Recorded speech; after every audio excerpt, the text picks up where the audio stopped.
Kahit pawalaan nilang nationwide strike, mapapahinto talaga sa pamamasada ang ilang jeepney driver dahil sa kakaunting pasahero at mahal ng diesel.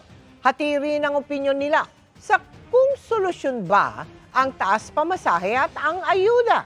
Ang ilan nilang panukala sa pagtutok ni Mark Salazar.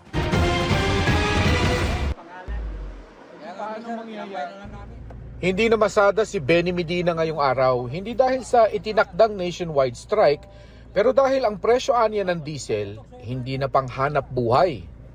Biruin mo, umaga hanggang gabi siya sa Manibela kahapon, pero ang kinita niya kulang pang pambili ng 1 kilong bigas.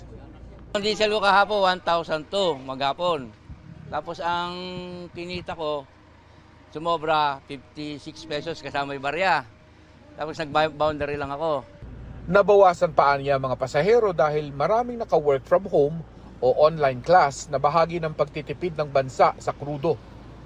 Bakit ka nga naman lalarga kung 2 o 3 lang ang sakay habang 101 pesos per liter ang diesel mo? Kaya si Benny naghihintay ng racket sa kanilang kooperatiba sa Lagro, Quezon City. Kung may magtatawag na, no, yung private, papadrive lang, ganun, on call, yun lang.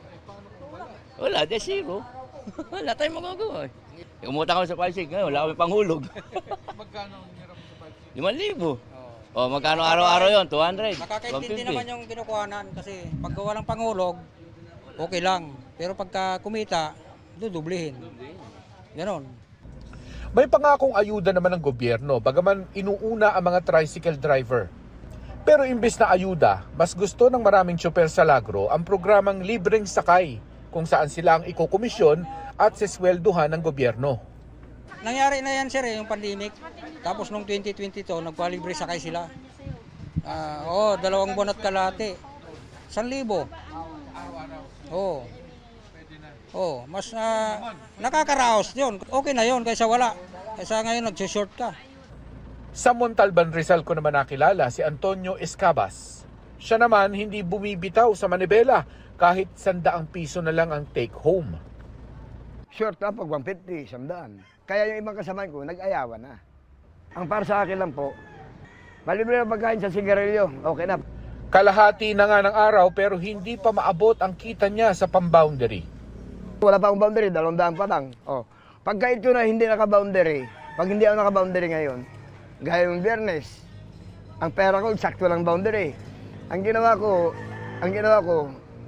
nagbigay ako ng 300 sa operator ko, nakiusap ako, nailista muna sa utang ko. Sa mga umpukan, sa mga terminal, maririnig mo ang opinyon ng mga tsuper sa tugon ng gobyerno sa krisis. Hati sila kung solusyon ba ang fare hike? Bibilang sana kami ng 200 katao. May 200 piso tayo. Piso ka na. Makakadagdag sa diesel. Yung 600 mo, magiging 800 na sana yung pang-uwi. Wala na. Shortage pa rin. Wala, kinuha pa eh. Hindi rin naman ako pabor sa pagtaas ng pamasahe. Bakit ka magtataas ng pamasahe? Ang tagal lang pinaglalaban na itaas ang sweldo ng manggagawa, di naman nataas.